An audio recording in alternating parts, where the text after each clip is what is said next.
everyone, and welcome to this explainer. Today, we are unpacking a truly fascinating and honestly incredibly timely analysis by the thinker Ali Mohammed Al-Shurafa Al-Hammadi. His groundbreaking thesis asks us to do something absolutely crucial, to separate the divine, peaceful message of Islam from the politically motivated actions of historical empires that basically operated using its name. By deconstructing these centuries-old narratives, Al-Hammadi argues that we can clear away historical distortions and pave the way for a much more constructive relationship between the Islamic and Christian worlds today. So let's look at how we actually get there. Okay, let's dive into this. Here is our roadmap for today. Number 1, message of religion versus history. Number 2, hijacking Islam for colonial expansion. Number 3, empires under the guise of conquest. Number 4, distorting images in European consciousness. And finally, number 5, returning to shared Quranic values. Starting us off with Section 1, message of religion versus history, separating the divine from the political. To really wrap our heads around this thesis, we have to establish a crystal clear boundary between divine principles and human political behavior. And that requires us to impartially examine how historical narratives of conflict were formed in the first place, and why it is so important that we view them objectively today. You see, the intellectual mission here isn't just to debate the past for the fun of it. It's an active effort to completely rethink history, to establish mutual recognition and trust between the Islamic and Christian worlds. Because according to the source material, for centuries that relationship has been clouded by some heavy historical baggage, narratives of clash, conquest, and domination. The author argues that if we want to build a bright cooperative future, we absolutely have to first profoundly and honestly review this past, stripping away the myths of hegemony to find the true intent of the original message.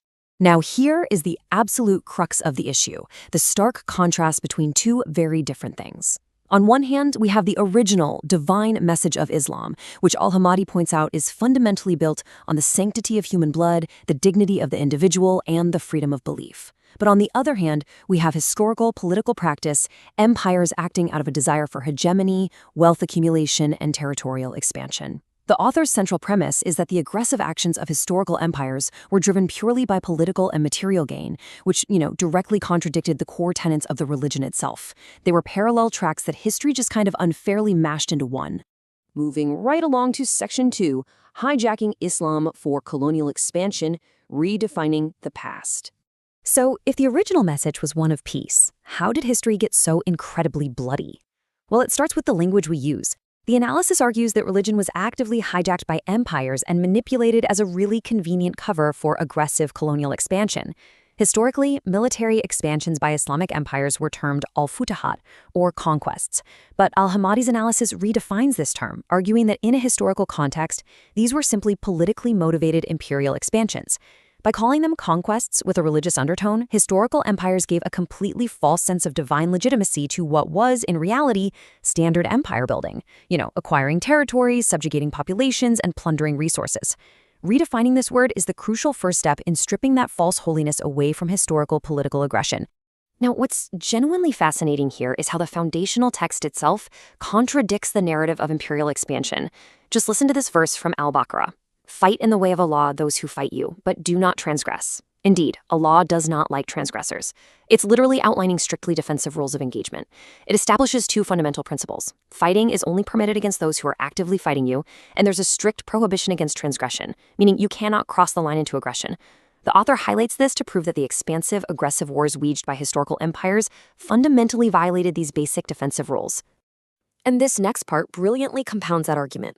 Whoever kills a soul, it is as if he had slain mankind entirely. Think about the sheer gravity of that for a second. If the unjust killing of a single soul is equated to the destruction of literally all humanity, then the mass violence, subjugation, and bloodshed that naturally accompany imperial expansion are in direct, undeniable violation of the scriptures.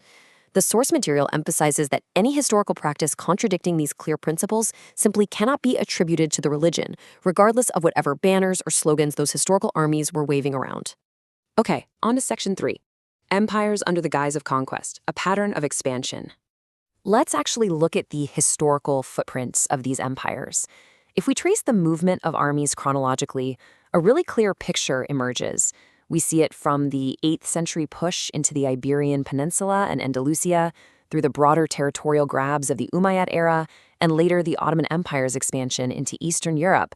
peaking with massive events like the Battle of Mohacs in 1526. The source text makes a point to note that the populations in these regions were often completely stable and not acting as aggressors at all. The underlying motive across all these different eras and empires was completely consistent: political hegemony, strategic control, and grabbing wealth. Religion was essentially just a convenient cloak worn by the state to justify its own political ambitions. Which brings us to Section 4, distorting images in European consciousness and the fallout. Actions have consequences, right? And centuries of imperial expansion left a profound mark. The brutality of events like the 1526 Battle of Mohacs involved widespread destruction that left deep historical scars. As our source notes, this trauma literally permeated the cultural memory of Hungarian and Balkan societies, bleeding into national literature and folk tales for generations. Over time, the image of the Ottoman invader became incorrectly conflated with Islam itself in the European consciousness. It basically created a closed loop of mutual fear and hostility. And this matters immensely to us today, because as the author points out, this exact historical distortion is still utilized right now. Modern extremist groups hijack these same distorted historical concepts, like khilafah or conquest, to justify violence, feeding right back into that ancient, terrible cycle of fear. Let's move to our final part and see how this builds into Section 5, returning to shared Quranic values, a path forward. The purpose of this explainer isn't just to dwell on the mistakes of the past, but to clear the rubble so something new can be built.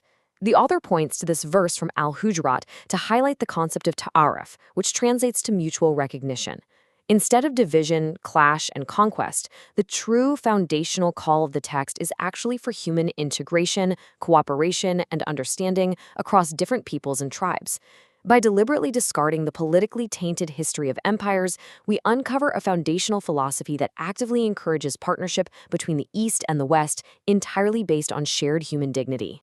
So for those of us focused on learning how to apply this today, the source lays out a very clear, logical progression.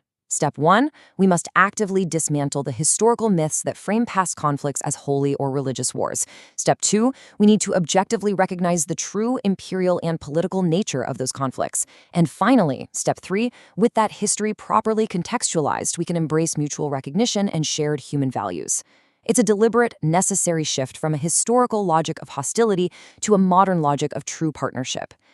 Which leaves us with a pretty massive question to chew on. If we can successfully untangle the divine message of peace from the grim history of imperial expansion, if we completely reshape our understanding of history as Al-Hammadi suggests, how profoundly can it change the future of East-West relations? It challenges every single one of us to stop letting the political greed of ancient empires dictate our modern relationships.